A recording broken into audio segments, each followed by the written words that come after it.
வணக்கம் அன்பு நண்பர்களே, அனைவருக்கும் இனிய வணக்கம். இன்னைக்கு நம்ம வீடியோவில் எதை பற்றி பார்க்க போறோம் அப்படின்னு பார்த்தீங்கன்னா, தமிழகத்தில் புதிய அரசியல் மாற்றங்களுக்கு பிறகு மகளிருக்கு வழங்கப்படும் உரிமை தொகை 2500 உயர்த்தப்படுவது குறித்த முக்கிய தகவல்களை நம்ம இந்த வீடியோல பார்க்கலாம். குறிப்பாக வரவிருக்கும் பட்ஜெட்ல இதற்கான அதிகாரப்பூர்வ அறிவிப்புகள் வெளியாகும் என்று தகுதியுள்ள அனைத்து குடும்ப தலைவிகள் வங்கி கணக்குகளில் நேரடியாக பணம் செலுத்தப்படும் என்று விவரிக்கப்பட்டுள்ளது. இந்த திட்டத்தின் கீழ் 60 வயதுக்கு மேற்பட்ட முதியவர்களுக்கு மாற்றாக மாதம் மாதம் 3000 ரூபாய் வழங்கப்பட உள்ளது. புதிய நடைமுறை குறித்து விளக்கப்பட்டுள்ளது. பயனாளிகள் புதிய பெயர் பட்டியல் தயாரிப்பு மற்றும் தகுதியற்றவர்கள் பெயர் நீக்கம் போன்ற நிர்வாக ரீதியான மாற்றங்களை இந்த தொகுப்பு சுட்டிக்காட்டுகிறது. மேலும் இலவச மின்சாரம் மற்றும் பாதுகாப்பு படைகள் போன்ற பல்வேறு தேர்தல் வாக்குறுதிகளை செயல்படுத்துவது முதல்வரின் திட்டங்களையும் இந்த காணொளி விவரிக்கிறது. இறுதியாக தகுதியுள்ள பெண்கள் இந்த சலுகையை பெறுவதற்கு வழிமுறைகள் மற்றும் காலக்கெடு குறித்த தெளிவான பார்வையை இந்த வீடியோவின் மூலமாக நம்ம பார்க்கலாம். 2500 ரூபாய் மதிப்புமிகு மகளிர் திட்டம் பெயரை மாற்றும் முதல் விஜய் வங்கி கணக்குல எப்ப வரப்போகுது?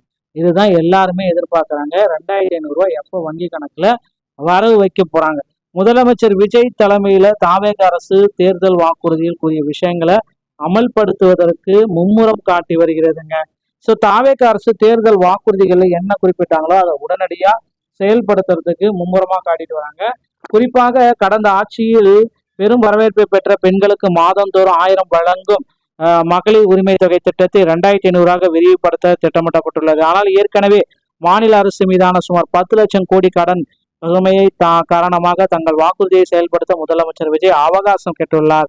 கடந்த 10ஆம் தேதி பதவியேற்பு விழாவின் பொழுது இதை சுட்டிக்காட்டியும் செய்திருக்கிறார். இந்த சூழலில் பெயர் மாற்றும் நடவடிக்கைகள் தாவேக ஆட்சியில் அடுத்தடுத்து நரங்கி வருகிறது.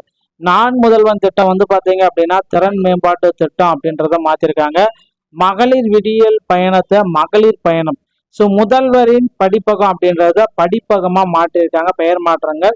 அதே போல காலை உணவு திட்டம், முதல்வரின் காலை உணவு திட்டத்தை காமராஜர் பெருந்தலைவர் காமராஜர் காலை உணவு திட்டம் அப்படின்றத மாற்றிருக்காங்க. இந்த வரிசையில் உரிமை தொகை திட்டத்தையும் மாற்ற உள்ளன. இது பற்றி 2026 சட்டமன்ற தேர்தலை ஒட்டி வெளியிட்டுள்ள தாவேகாவுடைய தேர்தல் வாக்குறுதிகள் தெளிவாக இடம்பெற்றிருக்கிறது. அதன்படி அடுத்த சில நாட்களில் மதிப்பு மிகு மகளிர் திட்டம் என பெயர் மாற்றப்பட உள்ளதாக தகவல்கள் வந்திருக்கிறது. நிதித்துறை அமைச்சர் மரிய வில்சன் அவர்கள் இதற்கு அறிக்கை ஒன்று வெளியிட இருக்காருங்க. எவ்வளவு பேருக்கு பாத்தீங்கன்னா மகளிர் உரிமை தொகை வழங்க போறோம், செலக்டட் கேண்டிடேட்டோடைய லிஸ்ட் எல்லாமே நாங்க ரெடி பண்ணிட்டோம். இப்போ பாத்தீங்கன்னா புதிய பட்டியல் 2500 ரூபாய் பெறக்கூடிய பட்டியல் ஆகஸ்ட் 5ஆம் தேதி புதன்கிழமை அன்று 2026-27ஆம் ஆண்டு நிதியாண்டிற்கான முழு பட்ஜெட் தாக்கல் செய்யப்படுகிறது. இதில் மதிப்புமிகு மகளிர் உரிமை திட்டம் உள்ளிட்ட மக்கள் நல திட்டங்கள் தொடர்பாக அறிவிப்புகள் வெளியாகும் என எதிர்பார்க்கப்படுகிறது. ஆனால் நிதி நிலைமை சீராக இல்லை என நிதியமைச்சர் வில்சன் கூறியிருப்பது கடந்த ஜூன் 16ஆம் தேதி வெள்ளை அறிக்கை ஒன்றை வெளியிட்டிருந்தார். மேலும் மாநிலத்தின் வருவாய் 78,000 கோடி ரூபாயாக வரலாறு காணாத அளவுக்கு அதிகரித்துள்ளது. தமிழகத்தின் கடன் சுமையும் அதிகரிப்பு, மாநிலத்துக்கு கிடைக்கும் வருவாயும் சரிந்துவிட்டது. நேரடியான கடன் 10 லட்சம் கோடி, மறைமுக கடன் 3 லட்சம் கோடி என மொத்தம் 13 லட்சம் கோடிக்கு தாண்டி தமிழகத்தின் கடன் உயர்ந்துள்ளது என தெரிவித்திருந்தார். இதை வைத்து பார்க்கும் பொழுதே நடப்பு பட்ஜெட்ல மதிப்புமிகு மகளிர் திட்டம் செயல்படுத்துவது தொடர்பாக அறிவிப்புக்கு வாய்ப்புகள் இல்லை அப்படின்ற மாதிரி தகவலும் போயிட்டு இருக்கு.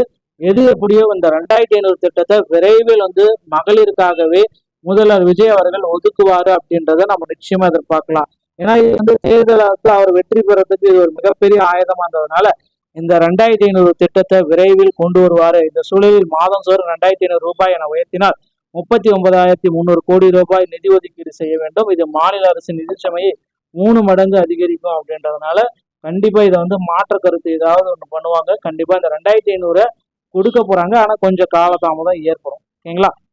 நம்ம பார்க்கலாங்க. இந்த மாதிரி தகவல்கள் பாத்தீங்கன்னா அடுத்தடுத்து நம்ம சேனல்ல உங்களுக்கு வந்துட்டே இருக்கும். 1000 2500 உயர்வு, 60 வயதுக்கு மேற்பட்டவர்களுக்கு 3000, 5 லட்சம் வரை வட்டி இல்லா கடன், மகளிரின் பொருளாதார மேம்பாட்டிற்கு 5 லட்சம் வரை வட்டி இல்லா கடன், வீடுகளுக்கு 200 யூனிட் இலவச மின்சாரம், 500 யூனிட் குறைவாக மின்சாரம் பயன்படுத்தினால் 200 யூனிட் ஃப்ரீ. இதர மக்கள் நலத்திட்டங்கள், குழந்தைகளுக்கு தங்க மோதிரம், செப்டம்பர் 15ஆம் தேதி முதல் பிறக்கும் குழந்தைகளுக்கு தங்க மோதிரம் திட்டம் தொடங்கப்பட உள்ளது. திருமண உதவித்தொகை, மணப்பெண்களுக்கு 1 சவரன் தங்கம் மற்றும் ஒரு பட்டு சேலை வழங்கும் திட்டம், விலையில்லா 6 சிலிண்டர்கள், குடும்பங்களுக்கு ஆண்டுக்கு 6 விலையில்லா எரிவாயு சிலிண்டர்கள் வழங்கும் தகுதி மற்றும் சரிபார்ப்பு முக்கிய பயனாளர் பட்டியல் எல்லாமே மறுபரிசீலனை செய்யறாங்க. விரைவில் மகளிர் உரிமை தொகையோட புதிய பட்டியலை வெளியிடுவாங்க அப்படின்ட்டு எதிர்பார்க்கலாங்க. இந்த தகவல் உங்களுக்கு பிடிச்சிருந்தா நீங்க நம்முடைய சேனலோட இணைந்திருங்க. நன்றி, வணக்கம்.